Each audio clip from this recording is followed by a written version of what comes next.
안녕하세요. 김광삼 찐국TV 김광삼 변호사입니다. 오늘 한덕수 권한대에 대한 탄핵 선고가 있었죠. 결국 기각 결정이 됐습니다. 그래서 제가 오전에 속보로 여러분에게 바로 결정이 나오자마자 유튜브에 영상을 올려드렸습니다. 그래서 그다지 자세하게는 제가 올리지 않았어요. 왜냐면 기각 결정만 나왔기 때문에 그 순간 제가 내용을 보고 여러분에게 빨리 전달하기 위해서 올렸는데, 일단 그 내용의 안에 들어가면 이제 소추 사유에 대해서 헌법재판관들이 어떻게 판단했는지 이제 그 내용은 나와 있는데, 그 이제 법률적인 거기 때문에 여러분에게 상세하게 설명은 드리지 않겠어요.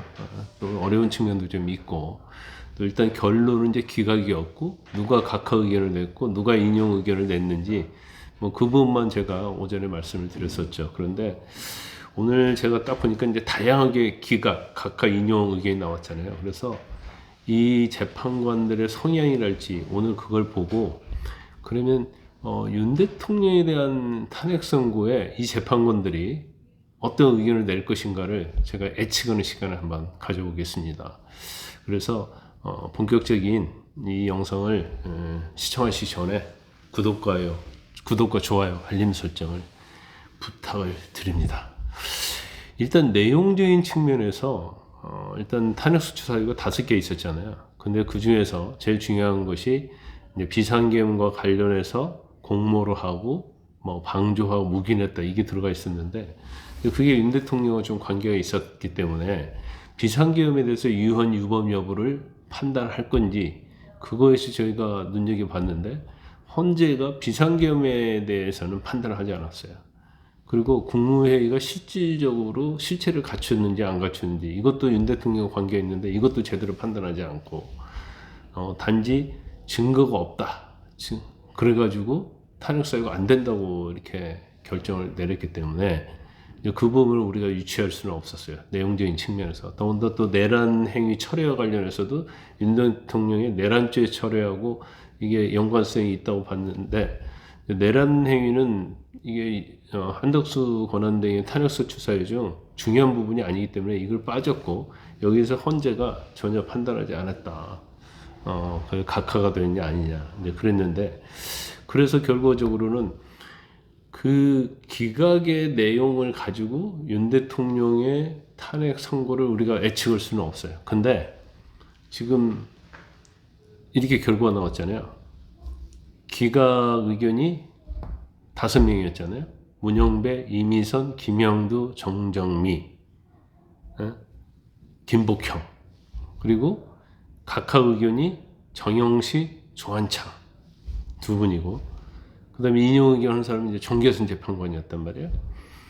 정계순 재판관은 저는 당연히 그렇게 나올 줄 알았어요. 그래서 정계순 재판관이 유일하게 인용 의견을 냈는데, 이유가 뭐냐면 헌법재판관을 임명하지 않는가 하고, 그 다음에 최상병 특검과 내란 특검 후보자를 추천을 하지 않은 것에 대해서는 헌법과 법률을 위반한 것이다. 여기에 그치지 않고 파면을 할 정도로 중대하다. 본인이 유일하게 본인 홀로 이 의견을 냈거든요. 그래서 이 8명 중에서 윤 대통령의 탄핵 심판에 대해서 당연히 인용 의견 낼 사람은 이제 정계선 딱 한 명 정해진 거죠. 그럼 나머지 7명 어떻게 할 것이냐. 일단 문영배, 이미선, 정정미 이 3명. 그러면 정계선까지 합치면 4명이죠. 이 4명은 무조건 기각으로 갈 것이, 아니 인용으로 갈 것이다, 저는 그렇게 보고요. 그 다음에 그 김형두 재판관 같은 경우는 이제 중도 성향으로 알려져 있습니다. 그래서 이제 김형두 재판관이 어떤 생각을 가지고 있는지는 지금 알려진 건 그다지 없어요. 인용과 기각을 왔다 갔다 한다, 이제 그런 말이 많이 있는데, 그러면 나머지 3명, 김복형, 정영식, 조한창, 이 3명이 기각이나 각하 의견을 내면 윤 대통령 탄핵은 이제 기각되는 거예요. 그래서 이제 김복형 재판관 같은 경우는 굉장히 원칙주의자로 알려져 있습니다. 그래서 특히 절차를 굉장히 중요시하는 그런 재판관으로 알려져 있어서 헌재 내부에서 지금 윤 대통령에 대한 탄핵의 어떤 선고가 길어지는 이유 중에 하나가 김복형 재판관하고 정계선 재판관하고 의견이 엄청나게 갈리고 있다. 이런 얘기 지금 나오고 있어요. 거기에 비해서 또 정영식 조원청 재판관은 각하 의견을 냈잖아요. 그러면 이 각하 의견 자체가 지금 뭐 소추 의결할 때, 가결할 때 국무총리에 해당하는 150석 이상이 아니야, 아니면 대통령을 준해서 200석 이상이 아니야 했는데, 지금 이 정영식 조원창 재판관은 대통령에 준해서 봐야 한다. 그래서 200명 이상의 소추 의결이 있어야 한다. 이런 의견을 낸 거잖아요. 그러면 결과적으로 볼 때는 제가 볼 때는 적어도 김복형, 정영식, 조원창 그 중에서 한두 명은 각하 의견을 낼 가능성이 크다. 그러면 일단 3명 중에서 한두 명은 각하가 될 것이고, 또 이 3명 중에서 한두 명은 기각 의견을 낼 것이다. 그런 게 저는 이 한덕수 탄핵 선고를 딱 보면서 그런 느낌이 오더라고요. 그럼 결과적으로 한 5대3 정도로 해서 기각될 가능성이 크다. 이렇게 볼 수 있어요. 왜냐면 각하가 2명이고 기각이 1명이면 그래도 기각이고, 기각이 2명이고 각하가 1명이면 그래도 기각이거든요. 그래서 지금 오늘 한덕수 권한대행의 이 의견이 굉장히 다양성이 나왔잖아요. 헌법재판관들의. 이걸 보면 결과적으로 기각 가능성이 크고, 지금 이렇게까지 대통령 탄핵 선고가 늦어진 것은 내부에서 인용이 8대 0도 아니고, 인용이 7대 1도 아니고, 인용이 6대 2도 아니고 5대 3으로 갈리고 있지 않는가, 저는 그런 생각이 들어요. 경우 때는 6대 2인데 한 명이 좀 약간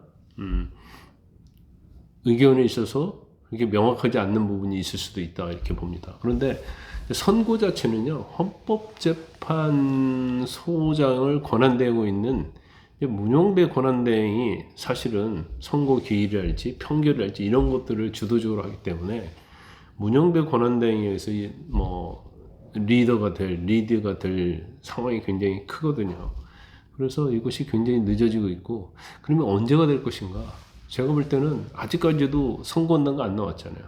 내일 선고는 불가능해요. 왜냐하면 적어도 이틀 전에는 선고를 알려줘야지, 그 다음에 어떤 보안이랄지 이런 것 할 수가 있는 거, 또 학교가 또 고등학교, 초등학교 다 휴교를 하잖아요, 주위에. 그래서 그 전날 아니고 적어도 이틀 전에 알려줘야 한다.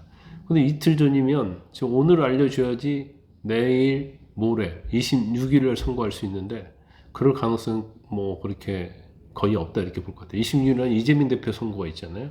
또 그날은 고등학교 학력평가 시험이 있어요. 그래서 쉴 수가 없습니다. 그러면 이재명 대표에 대한 선고가 먼저 나온다. 그러면 금요일 하라고, 목요일 하라고 금요일 날 남아있죠. 근데 목요일 날은 헌재에서 정기적인 선고를 하는 날이에요. 적어도 50건, 60건씩 몰아서 하는 날인데, 그러면 5, 60건 몰아서 하는 날을 그냥 제껴버리고 윤 대통령이 선고를 할 것인가? 그럴 가능성이 많지 않다는 거예요. 그럼 결과적으로 금요일밖에 없다. 근데 이제 금요일도 제가 볼 때는 그렇게 쉽지 않다고 봅니다. 그럼 결과적으로 다음 주로 넘어갈 수밖에 없다. 그러면 윤 대통령 선고는 확률적으로 보면 이번 주 금요일이 될 수도 있지만 가능성이 많지 않다.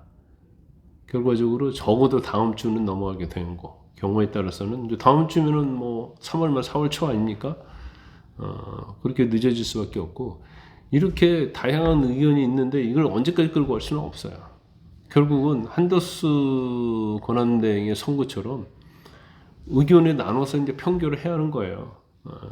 그래서 어느 한쪽을 바라보고 계속적으로 평의와 평결을 할 수는 없다. 그래서 가능성은 제가 볼 때는 다음 주가 더 확률적으로 높아지지 않나 싶습니다.